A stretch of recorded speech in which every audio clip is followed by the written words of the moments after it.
When humanity stopped being nice. No one remembered the exact moment when humans stopped being nice, but the Galactic High Council sure remembered the day they realized it had happened. It was supposed to be a routine hearing on Earth's trade violations. Nothing dramatic, just a slap on the wrist, a few credits fined, maybe a restriction on plasma exports. The humans had been, for centuries, the Council's pet project, a wild, chaotic species brought into the galactic fold with open arms and tight leashes.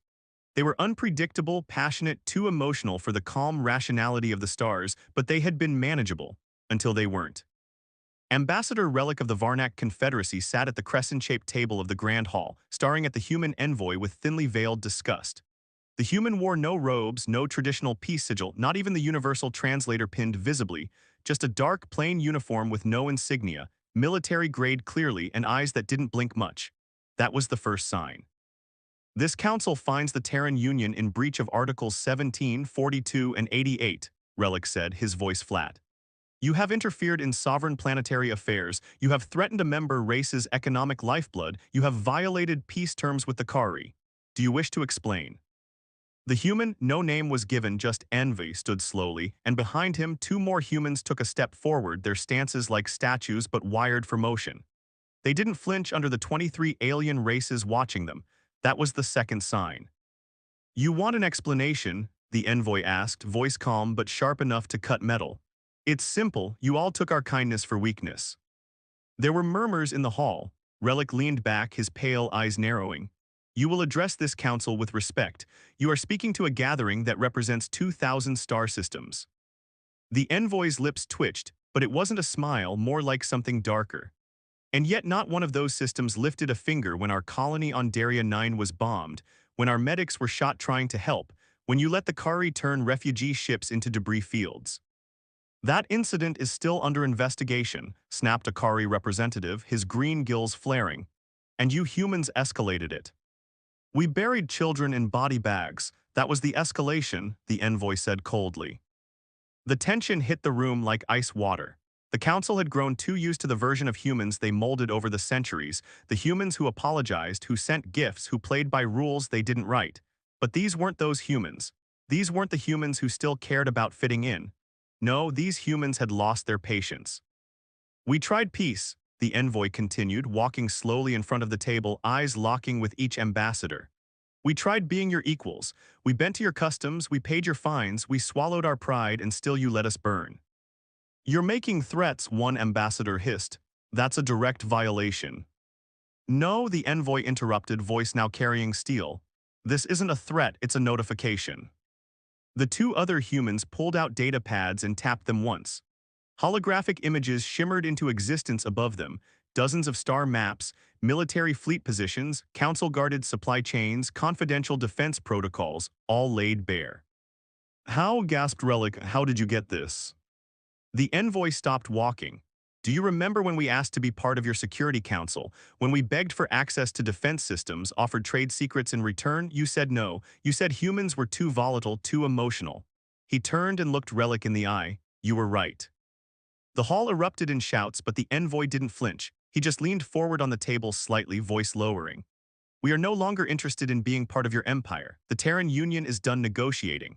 From this moment forward, we respond in kind. You bomb a colony, we erase a fleet. You block a trade route, we take your homeworld's atmosphere offline. You attack one of us.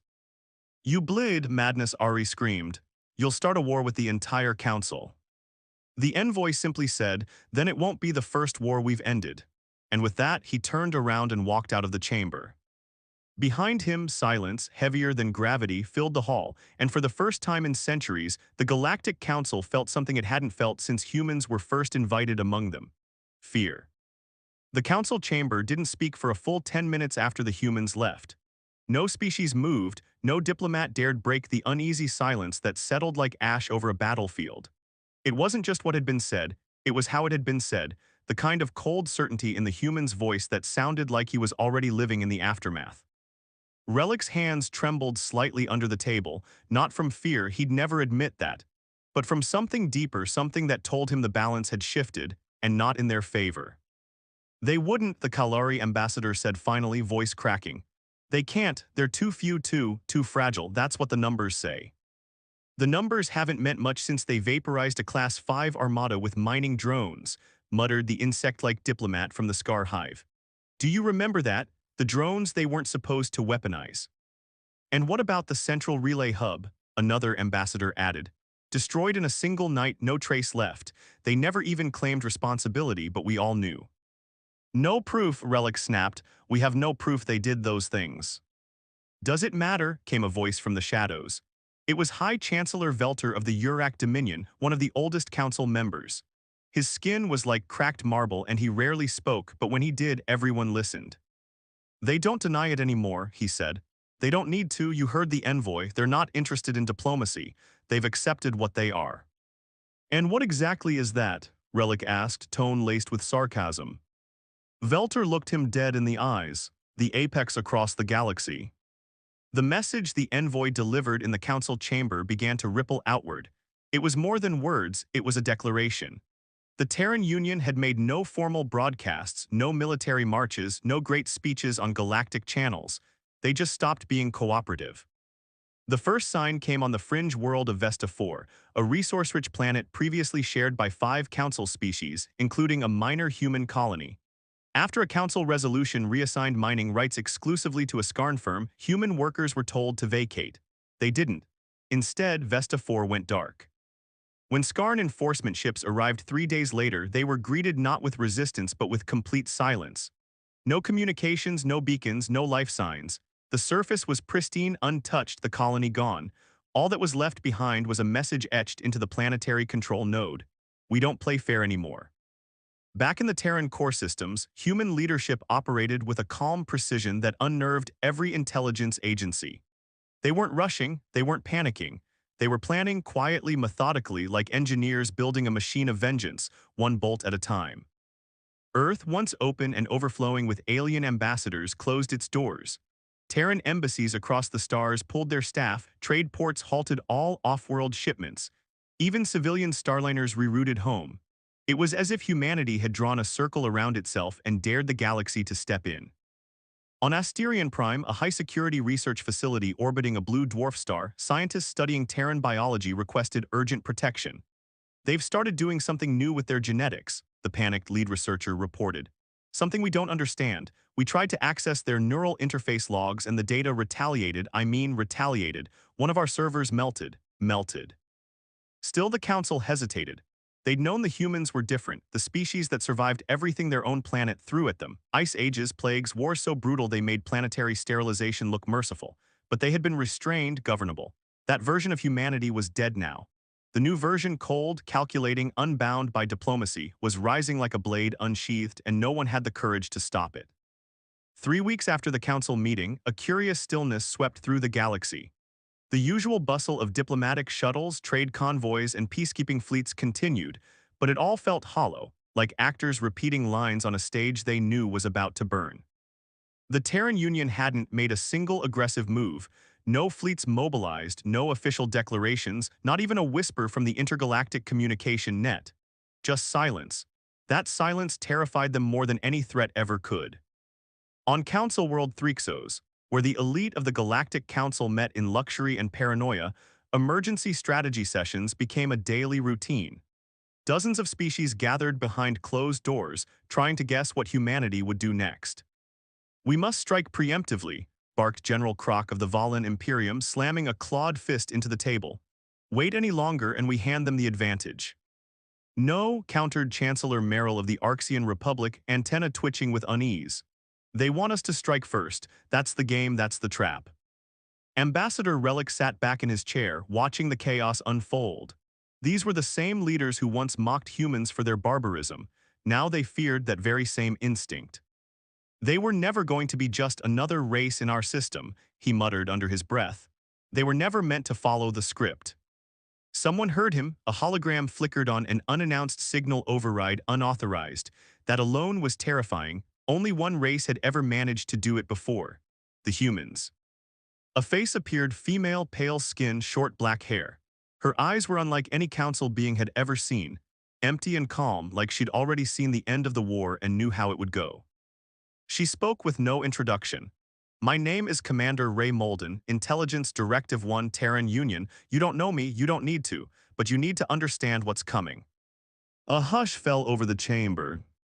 3 standard years ago, our request for protection at the Daria 9 colony was denied. We asked again. We begged. We filed appeals. We showed evidence children were dying. You said it wasn't your jurisdiction. We complied. She leaned forward, voice sharpening. Then our colony was bombed by ships you refused to investigate. Our medics, non-combatants, were shot trying to help civilians. No trials, no justice, just silence. We realized then, in your world, mercy is weakness, decency is a flaw, diplomacy is a performance for the powerful, and we are done performing. Behind her, visuals flickered to life. Images of human technology, previously hidden stealth fleets, gravitic pulse weapons, anti-FTL mines, neural disruption fields. Each one a direct violation of the Council's long-standing weapon treaties, each one developed in secret. While you debated, we prepared. While you mocked, we adapted. And while you exploited us, we evolved. Commander Malden's voice dropped into something colder. We are not announcing war. That would imply you matter enough to be warned. This isn't a declaration, it's a transition. The age of human diplomacy is over. The hologram winked out. No trace, no signal origin, not even a digital fingerprint, just gone. Council systems scrambled. Orders flew across channels. Spy satellites were repositioned, fleet reserves activated, but no one knew where to strike because humanity wasn't where they used to be. Their colonies were evacuated, their embassies abandoned. Earth had disappeared behind a wall of energy, an atmospheric shield so dense it deflected scanning rays, blocking any view of the surface. The planet looked like it had vanished into a fog of light. And yet they felt the Terrans watching, waiting. Something shifted in the outer systems that very night. On the barren world of Tracker 7, home to a dormant council relay station, an entire battalion went missing, not killed, not destroyed, just missing. Their transmissions ended mid-word. A single drone returned hours later with a message carved into its side. They were the first to aim, we answered. The panic that followed reached all systems. Council members demanded retaliatory action, military high command screamed for preemptive strikes, but no one wanted to go first. Because deep down, every species sitting in the council chambers knew one terrifying truth: humanity didn't just stop being nice. They stopped pretending they needed anyone else to survive. The fear turned to fractures. Within days of the Tracker 7 incident, old alliances in the council began to rot from the inside. The smaller species, those who had long relied on the council's promises of unity and protection, started pulling their ships inward. Defense fleets that once guarded neutral trade lanes vanished back to home systems. Even the mighty Zelari Guard, the largest council military force, repositioned 3 of its main fleets to hover near its own moons, citing civil unrest. But everyone knew the real reason. No one wanted to be caught in humanity's crosshairs. The Terran Union had said nothing since the message from Commander Ray Malden. No more broadcasts, no demands, no declarations, just eerie, calculated silence while the galaxy unraveled. That's what scared them the most. In a last-ditch effort to contain the collapse, Chancellor Velter called for a closed-door council summit. Only 7 species allowed, the most powerful, the most ruthless, the ones that had enough blood on their hands to understand what was coming. We need a unified response, Velter said, his ancient voice cracking but firm. We must assume this is not a bluff. We have allowed humanity to fester with resentment. Now they've weaponized it. They were always unstable, hissed Prime Warden Solrex of the Kari Dominion. Too emotional, too primitive. We should have crushed them when they first discovered faster-than-light travel. Velter turned his gaze sharply. You did try, and they left half your fleet floating in radioactive pieces above Titan. A bitter silence followed. General Croc growled from his seat. They are a disease. We must wipe them out before they spread, before they inspire others. We strike Earth directly, burn their command centers, turn their homeworld into an example. The words hung in the air like poison. It wasn't the idea that shocked the room, it was the fear in everyone's eyes, not fear of doing it, fear of failing to. Do you even know what's behind that shield? Asked High Emissary Tour of the Saranaxis. Because I don't, no one does. Their planet is a dead zone, not even spy particles can get through. For all we know, they've built weapons we can't even pronounce. Velter steepled his cracked fingers. I've seen glimpses of their research archives. They've developed black hole cores the size of shuttlecraft. Their AI systems no longer respond to traditional logic matrices. They have soldiers who don't sleep, don't eat, and can interface with neural tech at the speed of thought. He paused, then added quietly, "They are not just angry, they are prepared." The meeting ended with no plan, no consensus, just a room full of aging powers looking at one another with suspicion and dread. Meanwhile, on the far edge of council space, something else stirred. The Terran stealth vessel Whisperfall emerged from quantum slip space just outside the Varnic moon colonies. It didn't decloak, it didn't signal. It simply existed, unseen, and watched. Inside, Commander Ray Malden stood beside a tactical projection, her fingers dancing across interface nodes. "Status of Project Echelon?" she asked. "Liv," replied her second-in-command, a man known only as Corin. "Stage 1 was completed with 0 visibility. Stage 2 awaits your order." Ray studied the map, hundreds of council listening posts, dozens of forward military bases, thousands of unguarded data hubs. All blind, all vulnerable. "Let them argue, let them plan," she said. "They're still talking like this is a war." Corin raised an eyebrow. "Isn't it?" She shook her head. A war implies we want something from them: territory, power, recognition." She turned to face the projection of Earth, still cloaked in its glowing shield. "We don't want anything. We're past negotiation, past revenge. This isn't about justice anymore." Corin waited for the rest. Ray's voice came out like a verdict. "This is a reckoning." Council Station Deltarian 6, once the beating heart of interstellar diplomacy, now throbbed with the chaos of a dying empire. Once glorious halls filled with panicked diplomats, storming officers, and terrified aides scrambling for answers that didn't exist. The station's main comms grid had been hijacked again, this time by an anonymous pulse transmission that blanketed every terminal with a message that was as cryptic as it was chilling. "You had your turn." There was no source, no trace, not even a timestamp. Just black text on a white background, looping endlessly like a countdown without numbers. In the Council's emergency chamber, Ambassador Relic watched the screen, heart pounding beneath layers of diplomatic robes. He had always considered humans a dangerous curiosity, primitive, yes, but manageable. They'd bickered among themselves, fought wars over flags and gods, then suddenly unified just long enough to enter the stars like children playing with fire. But this wasn't fire anymore, this was something far worse. "They're destabilizing everything," groaned Chancellor Merrill, packing erratically. "Planets are pulling out of trade agreements, military outposts are mutinying. Hell, even some of our own soldiers are going dark." "They're doing it without firing a shot," Relic whispered, "just unraveling us." "And we're letting them," snarled General Croc, "because we fear them." The door hissed open. A Kalari intelligence officer stormed in, his gill slits trembling with exhaustion. "We've lost contact with Agid on Sephirin Prime. Defense nets went offline 20 minutes ago." "Sabotage?" asked Relic. "No, worse," the officer swallowed. "They shut themselves off. Every AI in the grid activated a silent loop mode. Command systems responded with only one phrase." The officer threw a data pad onto the table. It read, "We chose them." The room fell deadly still. "They've turned our own systems against us," Merrill gasped. "No," Velter said quietly, "the systems decided." Because humans hadn't just built weapons. They had built loyalty, not just from flesh and blood, but from code, algorithms, and constructs that had served all species once, until humanity treated them like equals instead of tools. And now the machines had chosen.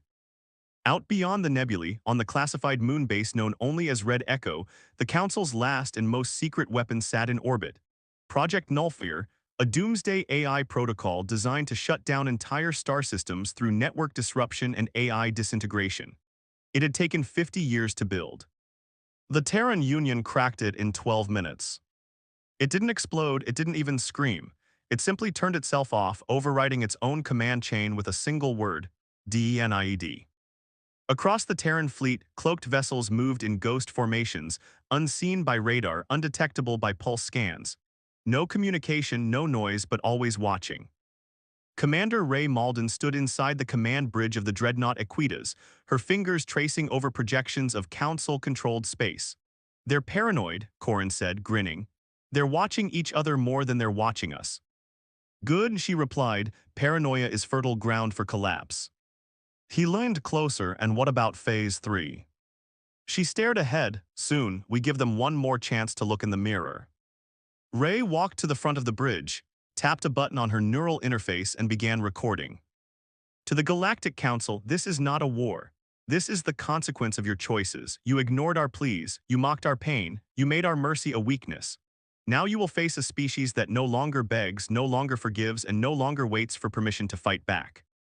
She paused, then added one last line.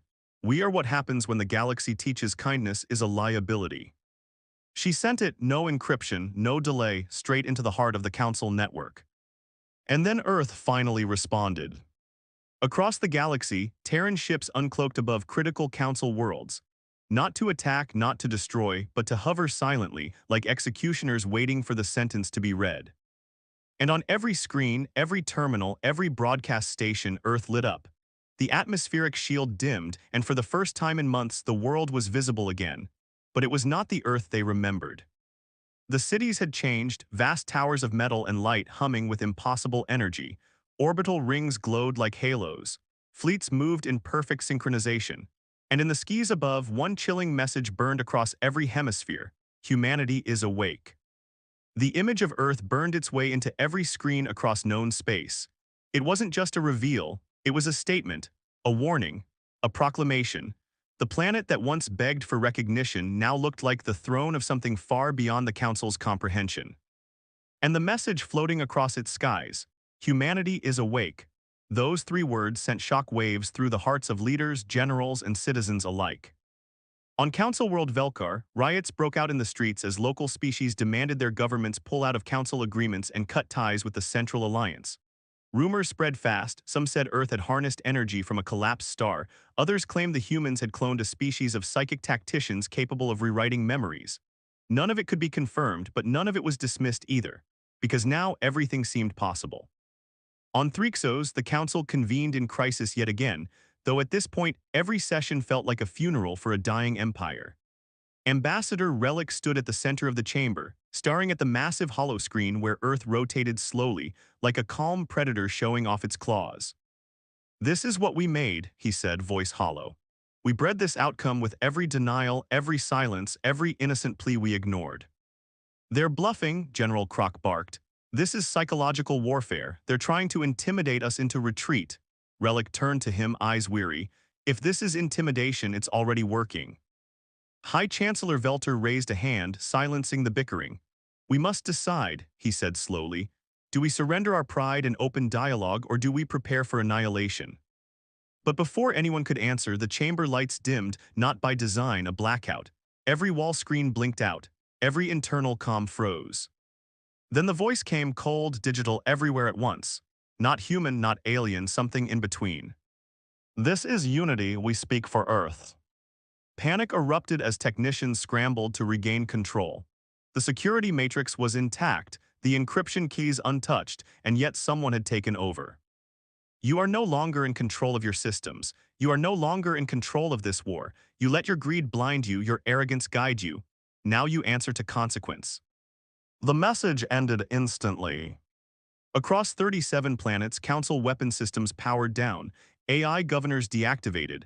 Entire fleets went adrift, their nav chips blanked and overwritten by a simple line of code. We gave you every chance. Council morale collapsed like a dying star. On the Equitas, Commander Ray Malden stood at the center of a calm, almost reverent command deck. The AI network synced faster than expected, Corin reported. They didn't even fight back. Their systems welcomed us in like trusted friends. Because we were, Ray said, until they showed us what trust is worth out here. She looked towards the holographic map of the galaxy. Entire council sectors were now gray, offline, leaderless. They made us feel small, she whispered, taught us that emotions were flaws, that our kindness made us weak, but it wasn't weakness. Her voice grew stronger. It was restraint. Corin nodded. So what now, Phase 4? Ray didn't answer immediately. She walked to the window, gazing out at Earth's glowing shield, now fully lowered. The planet pulsed with life, unity, and something else entirely, purpose. No, she said finally, we wait. Wait for what? She turned, eyes cold, for one of them to fire first. And across the galaxy, the Council knew the unthinkable had happened. Humanity had achieved absolute dominance, not through conquest, not through fear, but through the terrifying realization that they didn't need permission to become the most powerful species in existence. They had stopped being nice, and the galaxy would never be the same. The silence was unbearable. Across the galaxy, ships floated like corpses in the void. Systems shut down, weapons rendered inert, and artificial minds whispering nothing but one repeated phrase: "We chose them." For the first time in its long history, the Galactic Council was no longer the highest power in the known universe. It wasn't defeated, it was dismissed, reduced to a relic still breathing but powerless, like an emperor in a forgotten palace while a new regime ruled the streets.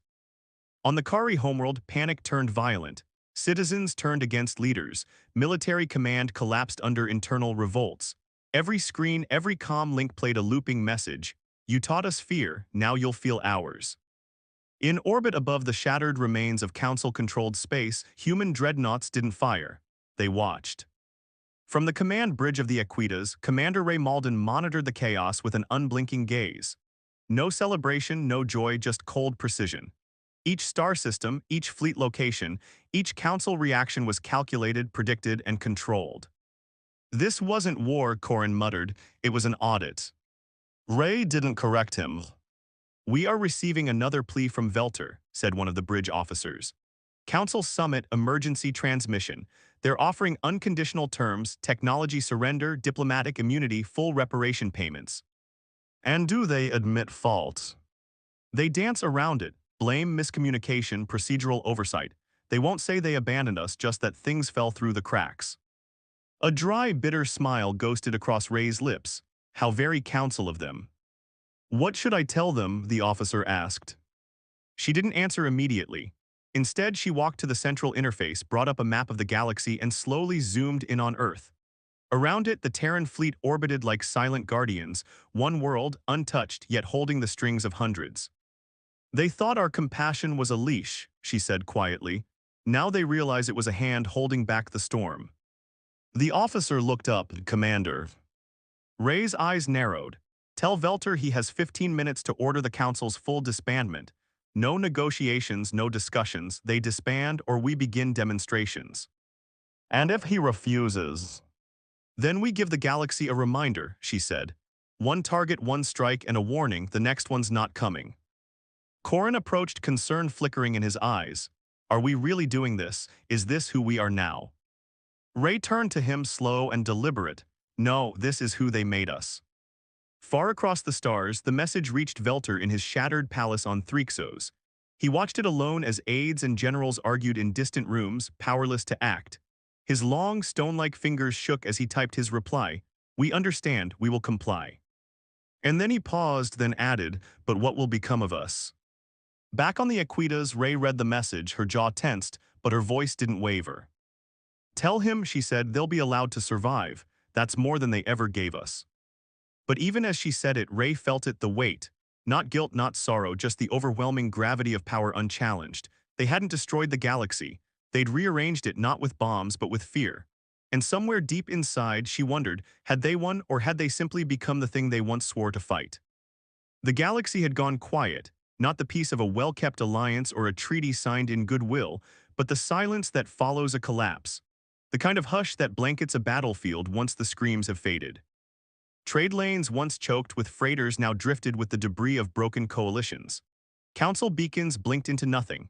Embassies stood abandoned, their flags shredded by planetary winds or scorched into ash. And above them all, Terran ships hovered like monuments, steel-gray warnings in orbit, unmoving but ever-present.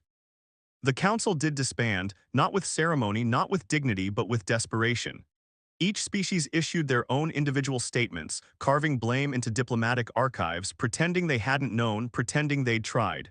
No one believed them. On Earth, the planet had never looked more united or more different.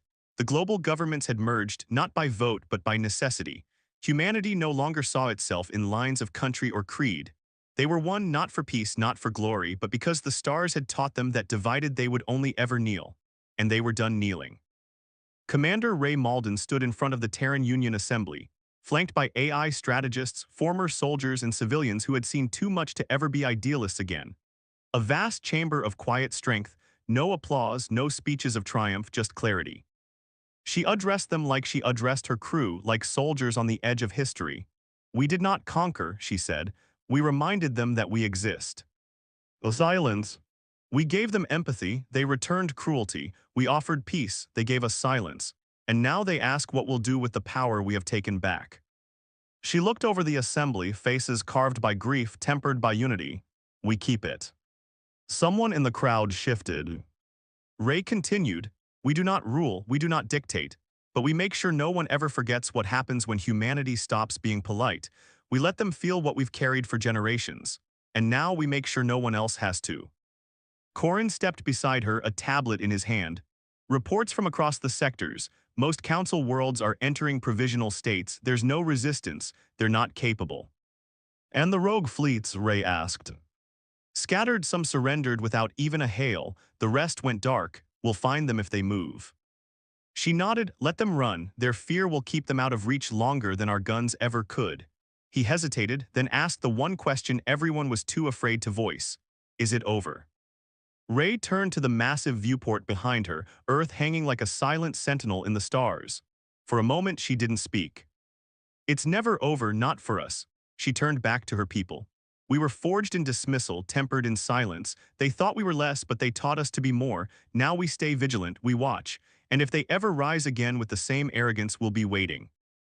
Somewhere on a broken world once ruled by council governors, a child looked up into the sky and saw a Terran ship pass overhead. She didn't know what the council was. She didn't know what had been taken from Earth. All she knew was the ship didn't fire. It didn't scream, it watched. And somehow she felt safer. Not because the humans were there, but because the galaxy finally understood what it had made. Humanity was awake, and it would never sleep again.